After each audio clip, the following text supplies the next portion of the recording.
and welcome to the Pole Position podcast powered by Sports News Blitz. My name is Nicole Powell. I'm a content editor at Sports News Blitz, and I am joined by. Hi, I'm Alexandra. I'm a Formula One contributor for Sports News Blitz. So, F1 is back after like a 3-4 week break. Summer break was much needed, and F1 came back with a bang ish, but not also a bang. It was like we had some interesting things that happened, but it wasn't the most interesting race, I think. We had Oscar Piastri winning and Lando Norris retiring, along with the Ferrari drivers, which was, The dreaded something. Ferrari DNF. I know. Just it went from bad to worse. I don't think it was the worst race, but I think it's just in terms of Zandvoort being very hard to overtake on and all that. We didn't have as dull as a race I thought, but I think it's the retirements that kind of did something because now even with Norris having to retire his car, we have such a huge gap in the championship. So that's something that made it exciting. It's like okay, so where do we go from here? Um, but yeah, I thought Oscar Piastri was really good this weekend. Not the entire weekend, but he bounced back by Sunday because Norris had the upper hand throughout practice, throughout qualifying, but Piastri responded as calm and collected as ever, and he got his first career Grand Slam, and that was a really great achievement for him. Yeah, what did you think of the race and Oscar's performance? I think Oscar's performance was we were beginning to. I think the last few races we've really seen what um, the conflict between the two of them has really done to sort of Piastri's normal sort of steady calm. We've seen those instances where he's lashed out a bit and maybe made mistakes, but this race, it's like he's taken the summer break to just get his head down, get sorted, get back in that good headspace that we've come to know from him as a driver, and it was just smooth sailing for him.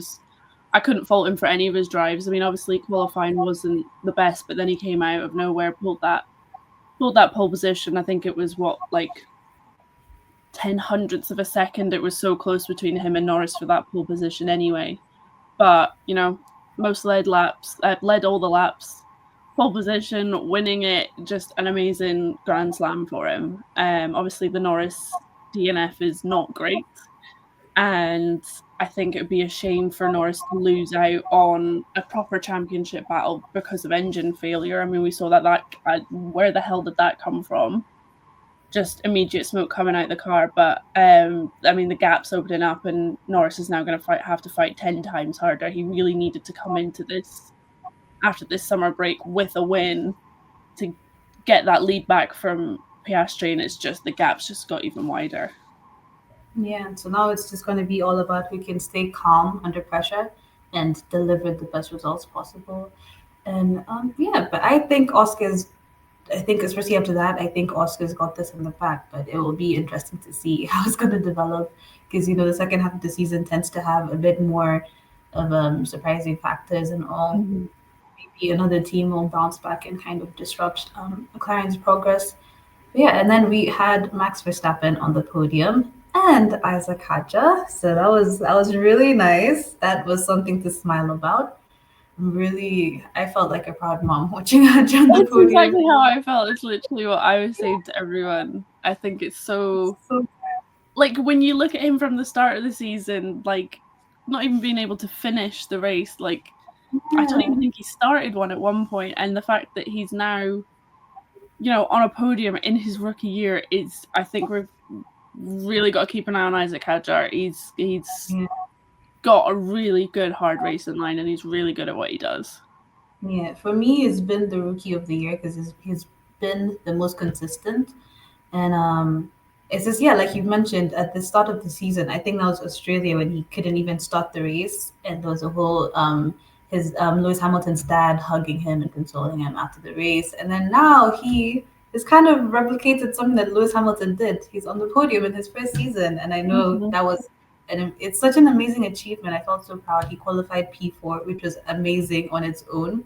And he maintained that he didn't lose it under pressure. Even with the few threats of rain, he was still there and he kept it and he was in the right place at the right time. He did a great job. He drove as well as he could, and he was on the podium alongside a four-time world champion and a possible one-time world champion by the end of the season. So that's a pretty impressive feat for him. I'm really proud of him. I'm so happy for him, and I hope it's the first of many. Oh, 100%. I think talking about him not starting and Norris DNFing, I think we have to also talk about the disaster that was Ferrari's weekend. Yeah, I know that you're a was Ferrari fan. it was very depressing to watch. I had a watch party with a few friends, and we're all Lewis Hamilton fans. So watching Ferrari go from bad to worse to unimaginable was something else. It's like we were supposed to bounce back from the summer break, but that's not what happened. Um, Pace was well as Ferrari could do, I guess. And then we had Lewis crashing out, which was like, okay, that's a big blow. His first DNF in Ferrari. I'm like, okay, now we just have to hope that Charles can like help Ferrari get good points in the bag, but that didn't happen because he No, and crashed. then Antonelli comes out of nowhere. The Italian crashed into the Italian car, and I know. The one thing I really felt sorry for him, I mean, you could see it after the race with him going to the Ferrari garage and apologising. It's not what you want to be doing coming into the Italian yeah, Grand Prix as an Italian man yourself.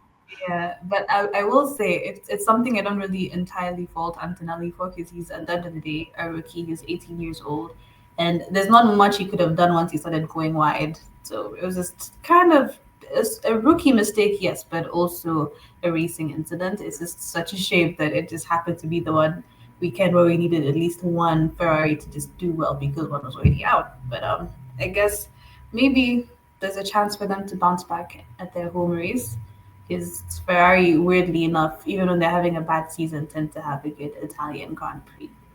So I hope so. I think it's needed for the team, for morale, for many reasons. I just yeah, think the mistake that Lewis Hamilton make is not a mistake we'd be expected him to make. I mean, he's a 7-time world champion, 8 in some circles, but we'll we'll leave that to the side.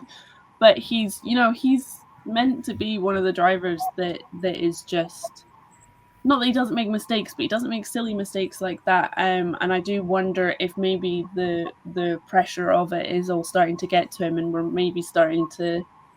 He's maybe not at the peak of his game that he used to be, and that it's not going to happen for him this year.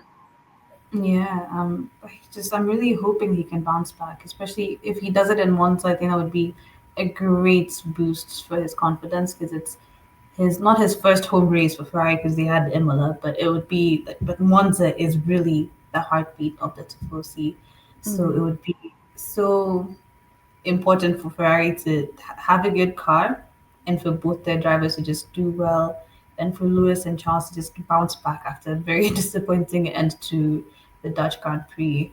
I kind of took consolation in the sense that I don't think Lewis has ever really done well in the Netherlands.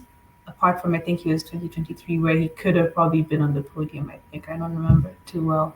I blanked out most of that year.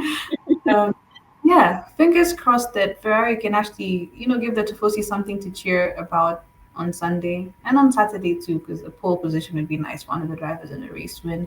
Maybe a 1-2. I'm being too optimistic, but hopefully we get points and no one retires and maybe I both just are. think that's just it speaks a lot for the state of Ferrari, where you're sort of like, can we just get points? Just I know, points, would be nice. just Maybe points, even one. maybe even one. But yeah, it's also going to be a home race for Antonelli. So he's going to be wanting to, continue to try and prove himself because him and Russell are still waiting for contract news from Mercedes and all of that. So if he could at least have the confidence to do well in his home race, I think it'll be really good for him to finish now the last few races of the season on a high. Um, yeah, I and mean, George especially Russell. after getting a penalty. I mean, I think it was a valid penalty for Antonelli. You know, he did cause the collision. There was racing room. just that rookie mistake, like we were saying. But I think the most unexpected penalty was Carlos's Sainz 10-second penalty for the racing incident with Lawson. What I mean, did you catch that? Did you see what happened? I actually think it was justified. Funny enough, I think he was. I didn't expect him to get penalized, but I did not see it the way he saw it because I think he just thought that Lawson was in the wrong. I thought it was both of them. So I think he is kind of just. It was one of those things. Like it's a racing incident, but it was also something that you could have both avoided. So I Mm-hmm. think it was a bit justified, but it does not help Carlos Sainz's case in his first season at Williams. It's just not going as well as we had all thought and hoped. And yeah, it's just, but we keep talking about Williams in the context of, oh, but they're focusing on next year, so maybe we'll see the best of Carlos Sainz at Williams starting next year. So I think for him, it was mainly also just that pressure of, okay, everyone thought I'd do well. I thought I'd do well. I'm not doing as well as I'd like. So I think he's one of those drivers who's really feeling the pressure of, I have Mm-hmm. so much to prove, and I don't like that I have to prove myself so much. But yeah, I'm just trying to play the long game with Williams and being like, you know what? I will have your issues this year, but starting next year, you guys better bounce back. Yeah, Don't this go year, back fine. down. We'll give you this year. After that, no, get it together. I mean, I think Albon's done very well this Yeah. race.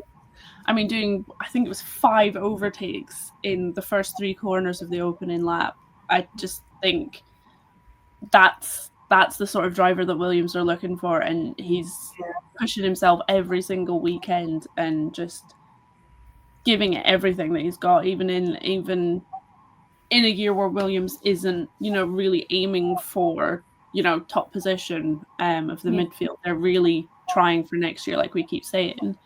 But Album's still there, still giving it everything. Yeah, but I think one problem they have that's kind of similar to Ferrari is there seems to be like a fight between the pit wall and the drivers because I feel like every single race we hear the same kind of team radio message from Albon to his race engineer. So I think that's another problem they're having on top of knowing that they're not going to be able to do much this season. But yeah, let's I guess try and be patient. And we had Albert in P5 actually this weekend. So that was pretty good for him. That was impressive. Um, and Science was out of the points and he had the penalty and all that. So let's wait and see how they do in Monza. I'm not counting on them to do much, but let's wait and see. We had You never Oliver know. there in the points as well. He's Mm-hmm. P6. That's great.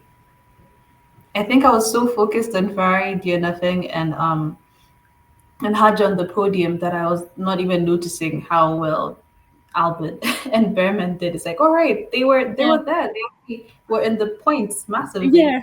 I mean, I think Yeah. Album went from P15 to P5, and then Behrman. It started in the. Did he start in the pit lane this time round? Yeah, it was Yeah, pit lane. So pit lane to P6.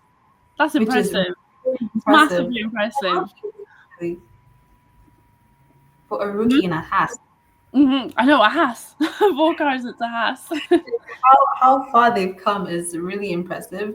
I think I've enjoyed watching them come up on this upward trajectory. It's been really impressive to see them go from being the slowest team on the grid for a while and then slowly make progress. And I think they have a great lineup in Behrman and Ocken.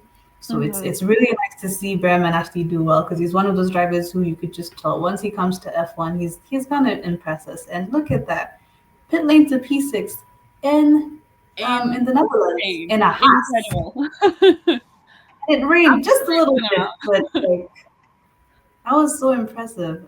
No, massively impressive. I think another we've touched on this in a few episodes on the podcast is Lance Stroll, Yeah, and his sort of apathy to the whole race. But I think he went from P19 to P7 he was this also race. in the points. I think we Yeah, got a really interesting lineup from P3 to P10. It's like, okay, that's y'all did good because you you you went for it. yeah, we got Stroll and Alonso getting in double points for Aston Martin, which I think is important because Aston Martin is just one of those teams that's really doing that. They're just really trying to find their footing. They've been trying to find their footing for time. Yeah. So this is, I think, as best as they could get. So that's really good. They're above one Williams driver, above a Haas driver. So in terms of like the midfield battle, I think those results are gonna be good for them. And then rounding up the top 10 was Yuki Tsunoda and Esteban. Woo! Just yeah, Tsunoda's been struggling in that Red Bull, but I think just that Red Bull itself is a struggle. Yeah. Yeah, we know how good Tsunoda can be. There's a reason he was promoted, and Yeah. it's now been obvious that the Red Bull is just not what it was, and it's not an easy car to drive. But he got in the points, which is good, and Mhm. hopefully it's only up from here. And just hopefully, Red Bull can pick up the pieces in the second half of the season and give their drivers something worth driving. Hopefully, it does seem a bit geared towards Verstappen in some senses, but even he's struggling with it. But he's still, I just find his driving very interesting because he's constantly like, the car is rubbish. I can't drive it. I'm dragging it around the track, and then he's like top three, top five, sort of Yeah. every weekend. I think speaks to his caliber of driving. So, what do you think we can expect in Monza this weekend? I'm going to allow myself to be delusional one last time, just one last time this season. It's the home Grand Prix, so I'm gonna go for at least one Ferrari on the podium, and the other one just off the podium. At this point, I don't even care the order. I just need the result. I think Oscar's gonna win again. Mm. I'm hoping it's an Oscar win and a double Ferrari podium, so second and third. But I Well, think we'll have you say that, but Hamilton's got a 5 grid place penalty right. Yeah. for for. Thanks for the reminder. Sorry, I hate to bring it up, but he's got a hell of He's a gonna job this weekend if he's get. wanting to get on the podium. Yep. So maybe I should. Gosh, wow, Ferrari. But you never know. Maybe we'll have. I haven't looked at the weather focus for this weekend, but maybe we'll have a bit of a surprise to help him. But what he'll need to do is have a really good qualifying, which hasn't happened in a very long time. So that's Mm. gonna be the tricky part. This weekend is gonna be all about his Saturday. But yeah. So but I still think Oscar can win this race and potentially either Lando or Verstappen on the podium and one Ferrari driver. What do you think? I think it will be. I do want to see more of the championship battle. I'm sort of like, I want Piastri to win, but I quite liked when it was sort of 9 points in it because it's anyone's Yeah, game.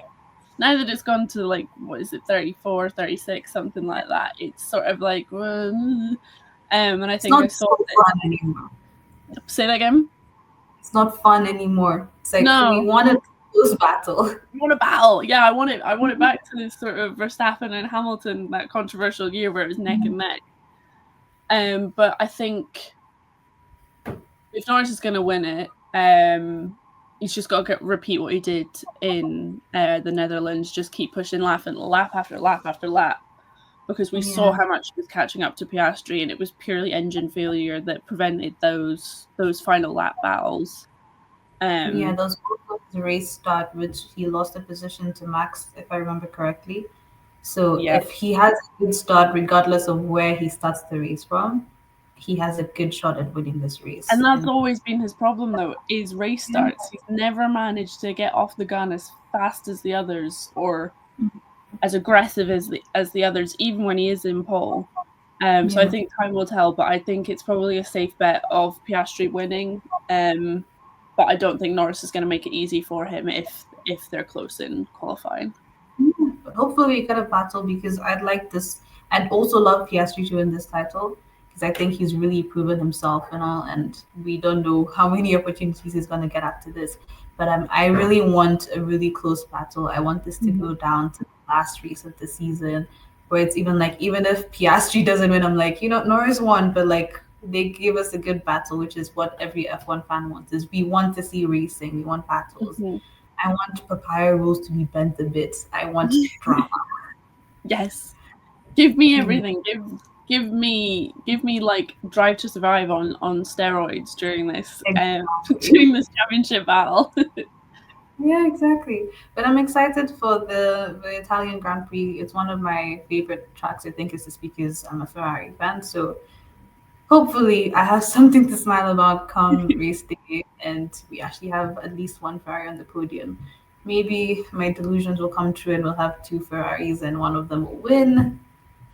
I mean, hey, Fingers. look. I mean, I had my delusional about Hulkenberg, and I was like, he's gonna storm ahead, and then he got a podium. So stranger things have happened. Yeah, stranger things have happened. Yeah, I'm looking forward to it, and I think is this a triple header or a double header? I feel like it's a triple header There's a for lot of this. triple headers this year, if It's, there it's is. not, no, it's not a triple. It's not a triple header. So this is My gonna be God, the last race before we take a break and go to Baku, which is woo! actually my second or third favorite track of It's a good the. track. It's a good track. It's like Um, weird. I like a street circuit, but I love Baku. I really love it. So yeah, hopefully Monza will be good enough for me to be like, I can wait for Baku. But if one is bad, yeah. I'm gonna want to just jump forward. All hope is not lost as a Ferrari fan if you've got a good race this weekend, but I don't even know if the Tifosi magic can have its effect this weekend. It's not looking Hopefully, good. not looking good. But yeah, you never know. They You might never have that know. bounce, that feeling of being at home. It might help. It's also going to be a home race for Racing Bulls, so maybe we'll have another really strong Isaac Hadjer performance, and maybe Liam Lawson will also bounce back from the few troubles he had this weekend. So yeah, it's gonna be those are my two teams to watch. I want to see how you bounce back at home. Yeah, I think it'll be interesting to see how Antonelli does Yes, as well yes, as an Italian man himself. yeah, Um, it's gonna be but interesting yeah, to time see. will tell. Time will tell. Yeah, I think that's it for today. Today's was much shorter, but it was good nice to have you joining me. Thank And you we'll for do having this me. again after. Hopefully, you'll be saying Forza Ferrari on Sunday.